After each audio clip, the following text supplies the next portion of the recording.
کسی کو لگے آج لیلۃ القدر ہے، اس نے کیا کرنا چاہیے اور کیا مانگنا چاہیے؟ عائشہ رضی اللہ تعالیٰ عنہ، کبھی انشاءاللہ ہم ایک درس ایسا لیں گے حضرت عائشہ کی روایتیں ہیں، کیونکہ اس میں ایک خاص حکمت ہوتی ہے، اس میں زیادہ علم ہوتا ہے، کبھی ان کی صرف روایتیں ہم دیکھیں کوئی ایک درس میں انشاءاللہ۔ حضرت عائشہ فرماتی ہیں قلت یا رسول اللہ، اے اللہ کے رسول، ارأیت ان علمت ای لیلۃ القدر ما اقول فیہا، کہا کہ اللہ کے رسول اگر مجھ کو معلوم ہو جائے کہ کون سی رات لیلۃ القدر ہے، میں اس میں کیا کہوں، میں کیا دعا مانگوں اللہ سے، اس میں کیا کلمات ہیں جو ساتھ میں کہنے چاہیے؟ قال قولی اللہم انک عفو تحب العفو فاعف عنی، ایسا کہہ اے اللہ تو بڑا معاف کرنے والا، درگزر کرنے والا ہے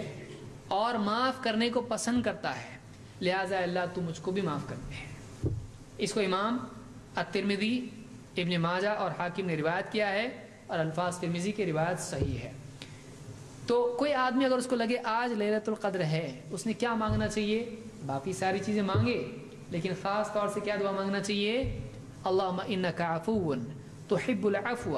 فاعف عنی، اے اللہ تو بڑا معاف کرنے والا، درگزر کرنے والا ہے اور معافی کو پسند کرتا ہے، مجھے بھی معاف کر دے۔ علماء کہتے ہیں اس میں کیا حکمت ہے؟ بہت ساری چیزیں، جنت الفردوس بھی تو مانگنے کی چیز ہے، یہ بھی وہ بھی، کتنا کچھ نہیں مانگ سکتا ہے، یہ کیوں آپ نے یہ کیوں بتایا؟ علماء نے کہا اس میں اس کی حکمت یہ ہے کہ عبادت کر کے ایک آدمی لاؤ میں نے عبادت کیا دو، تو یہ استحقاق اس کے اندر پیدا ہو جاتا ہے، اس کے گمان میں ہوتا ہے میں نے بہت کیا آپ کچھ دو مجھ کو، تو اس کے اندر اپنی عبادت کا گھمنڈ پیدا ہو جاتا ہے کہ میں نے عبادت کی اب مجھ کو دو۔ تو اللہ کے نبی صلی اللہ علیہ وسلم نے بتایا اجرت نہیں، میں نے کیا اب مجھ کو کچھ چاہیے، جنت یہ وہ سب چاہیے، معافی مانگ، تو کتنا بھی اللہ کی عبادت کرے تب بھی تیری عبادت اللہ کی شان کے مطابق نہیں ہوگی، تو سب کر کے بھی اللہ سے معافی مانگتا رہے تو اسی لائق ہے۔ سمجھ میں آ رہی بات کہ تو کتنا بھی، کیونکہ ان راتوں میں آدمی کیا کرتا ہے عام طور سے، لیلۃ القدر مل رہی ہے، نماز پڑھ رہا ہے، کر رہا ہے، خوب عمل کر رہا ہے، اب اللہ سے مانگ رہا ہے، تو اب وہ کیا سمجھتا ہے میں نے بہت کیا، میں سب سے اچھا آدمی ہوں، اب میں بڑی بڑی چیز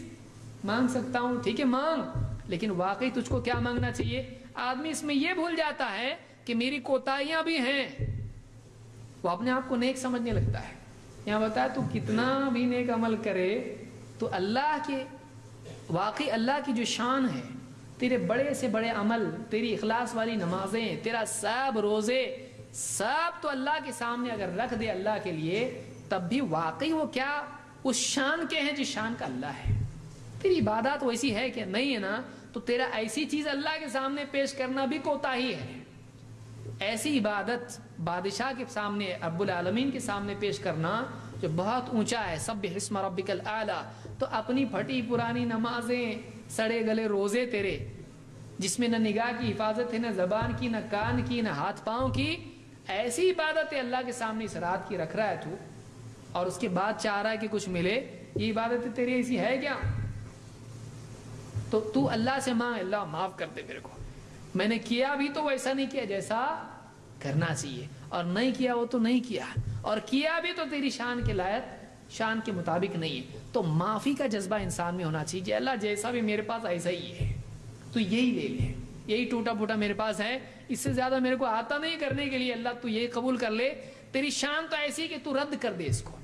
یہ اتنا گھٹیا ہے، لیکن اللہ تو ایسا ہے کہ کم تر سے کم تر بھی کوئی کر دے تو اس کو، اس کی کوتاہیوں کو نظر انداز کر کے اس کو قبول کر لیتا ہے، اے اللہ میرا قبول کر لے، میری اس میں جو کوتاہی ہوئی اس کو معاف کر دے، یہ مینٹالٹی اس دعا کے پیچھے ہے۔ تو اللہ کے نبی صلی اللہ علیہ وسلم کی آپ سوچئے، اللہ کے رسول صلی اللہ علیہ وسلم کتنے انٹیلیجنٹ انسان تھے، اور روحانی اعتبار سے آپ کتنی اعلیٰ سوچ رکھنے والے انسان تھے کہ اس وقت میں آدمی کی واقعی کیا کیفیات ہونا چاہیے، سب کچھ کر کے کیا کیفیات ہونا چاہیے۔ ویسے آپ دیکھیے ابراہیم علیہ السلام نے کعبہ بنا کے کیا کہا، اللہ بہت اچھا کام کیا، میں نے آپ کچھ ملنا چاہیے، بولے ربنا تقبل منا انک انت السمیع العلیم وتب علینا انک انت التواب الرحیم، کعبہ کی تعمیر کی اور کیا کہا ربنا، ہے نا، اللہ سے توبہ کر رہے ہیں، اللہ سے توبہ کر رہے ہیں، مغفرت کی دعا کر رہے ہیں اللہ سے، ربنا تقبل منا، اللہ ہم سے قبول کر رہے ہیں، انکا انت السمیع العلیم، تو بڑا سننے والا جاننے والا ہے، اور ہماری توبہ قبول کر لے، ہماری طرف اے اللہ تو پلٹا رجوع کر، تو بڑا دعاؤں کا قبول کرنے والا ہے، توبہ قبول کرنے والا ہے۔ بہرحال تو اس سے معلوم ہوا کہ لیلۃ القدر میں اللہ سے